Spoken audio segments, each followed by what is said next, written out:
सच्चाई हमारे मुल्क में यह है कि इस ऐवान में जिन पर टेररिज्म का चार्ज है वो इस कानून पर वोट डालेंगे कि टेररिज्म क्या है नहीं है। सर, मुझे ये कहने की इजाजत दीजिए कि अगर आज भगत सिंह को और मोहनदास करमचंद गांधी को ये 3 खवानीन बनाए जाते तो भगत सिंह और मोहनदास करमचंद गांधी कहते कि रोलट एक्ट है ये 3 खवानीन रोलट एक्ट है। अब हुकूमत को बताना पड़ेगा कि असल मकौले पुत्र कौन। टीका तो कोई भी कर सकता है, किसी को भी करने का अधिकार है। इसके लिए इस देश में अब किसी को जेल में नहीं जाना पड़ेगा, चाहे हमारा शासन।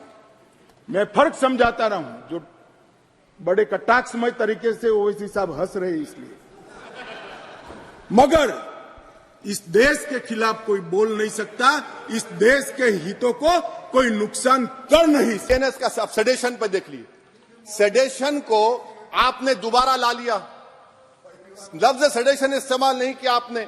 3 साल से 7 साल आपने सुप्रीम कोर्ट को अंडरटेकिंग दी थी कि प्रोविजन नहीं लाया जाएगा। तो चेयरमैन सर, यहां पर हिंदी के एक बहुत मशहूर कवि का वो शेर मुझे याद आ रहा है, मैथिली शरण गुप्त का, कि राज्य को यदि हम बना लेंगे भोग तो बनेगा वो प्रजा का रोग, फिर कहूं मैं क्यों ना उठकर हूं आज मेरा धर्म राजद्रोह। कार्ल मार्क्स ने कहा था sir, history repeats itself first as a tragedy, second as a farce. आप क्लॉज 195(1)D देखिए, it criminalises the making of publication of false and misleading information jeopardising sovereignty integrity of India. Vague है, यानी जो कोई भी पत्रकार investigative journalism लिखेगा आप उसको इस्तेमाल कर लेंगे और जेल की सलाखों में उसको डालकर आप सड़ा देंगे। अच्छा, क्रिमिनल ऑर्गेनाइजेशन उत्तर प्रदेश में यूपी गैंगस्टर एक्ट में एक चार्जशीट में गैंगस्टर एक्ट लगता। सर आप बताइए फिर यूएपीए का क्या होगा, पीएमएलए का क्या होगा, महाराष्ट्र मको का क्या होगा, गुजरात के कोका का क्या होगा। आप ये सब कानून रख रहे हैं और एक पुलिस वाले को आप ये तमाम कानून की इजाजत देंगे। याद रखिए, जिंदगियां बर्बाद करने का काम आप कर रहे हैं और सबसे बड़ा इसका नुकसान होगा। किसका नुकसान होगा? दलितों का, मुसलमानों का, आदिवासियों का। और वो पॉलिटिकल पार्टीज जो कल आज सत्ता में है, कल नहीं रहेंगे, वो बदले की भावना से काम करते हैं। सर मुझे पुलिस ने पीटा सर, 1999 22 दिसंबर को मेरे सर पर 20 टाके लगे, पीठ से लेकर पैर तक मारा गया। आपको मालूम सर क्या हुआ? तेलुगु देशम की सरकार थी, उन्होंने उन दोनों पुलिस वालों को जिन्होंने मुझे मारा था उनको आईपीएस कन्फर कर दिया। आईपीएस अरे मैं तैयार हूं मरने के लिए। तुम मारोगे क्या? बोलो, कहां मारोगे बताओ? अरे तुम कहां मारोगे? तुम्हारी गोलियां खत्म हो जाएंगी, मैं जिंदा रहूंगा। अरे तुम्हारी गोली डरने वाला बैठो तुम, अरे चप्पन देके बैठो। मैं अपनी बात को खत्म करने से पहले मैं उम्मीद कर रहा था कि मैंने वजीर दाखिला का एक स्टेटमेंट सुना था अमित शाह साहब का, कि जब गुजरात के होम मिनिस्टर थे तो उन पर जुल्म किया गया, उनको दबाया गया। मगर हम ये समझ रहे थे कि जिस शख्स पर नाइंसाफी हुई है, जो वो क्लेम कर रहे हैं, तो कम से कम वो दूसरों से नाइंसाफी तो नहीं करेंगे। आप क्या कर रहे हैं? अरे ऐसे हजारों लोग हैं जिन पर जुल्म हो रहा है, ना उनके पास दलील है, ना उनके पास वकील है, ना उनके पास। अभी ओवैसी साहब हंस रहे हैं। ओवैसी साहब, मैं अभी थोड़ा साइकोलॉजी पढ़ा हूं, विज्ञान का विद्यार्थी हूं। फिर इनके मन में है कि आपने बदल कर रख दिया। मान्यवर, मैं कहना चाहता हूं, हमने राजद्रोह की जगह देशद्रोह की स्थिति रखी। अब ये देश आजाद हो चुका है, लोकतांत्रिक देश है।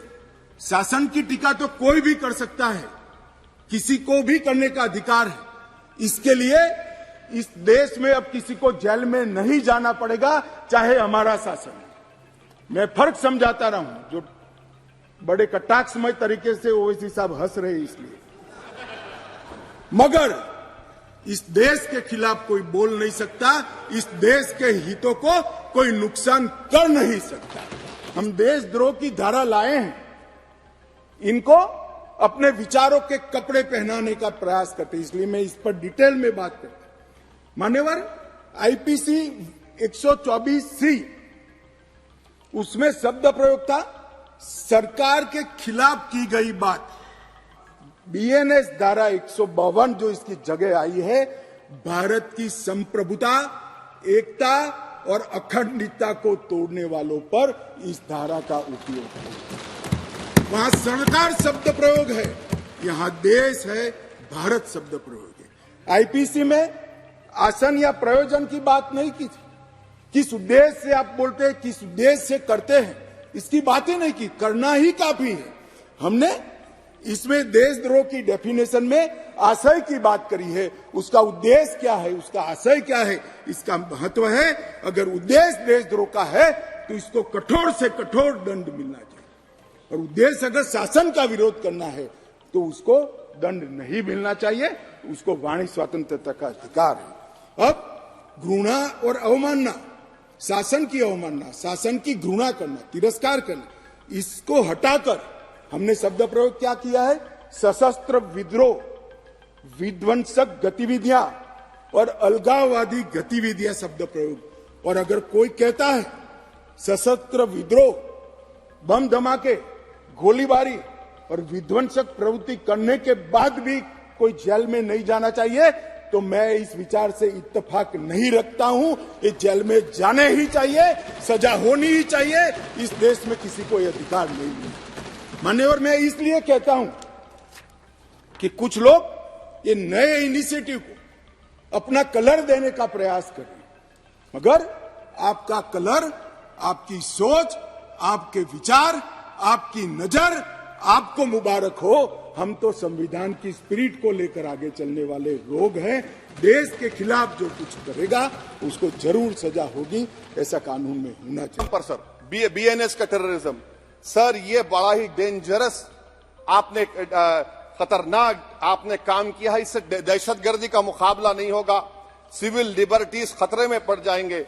और सबसे बड़ी बात तो यह है सर, इसमें आपने नोटिफाई करेंगे किसी को टेररिस्ट, कोर्ट क्यों नहीं करेगा? पुलिस वाला कैसे करेगा मुझे टेररिस्ट नोटिफाई? किसी ऑर्गेनाइजेशन को टेररिस्ट घोषित कर देंगे।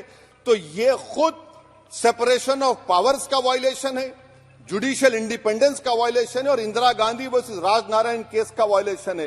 तो ये मोदी सरकार जुडिशरी के पावर्स को छीनकर खुद जज, जूरी, एग्जीक्यूशन बन रही है।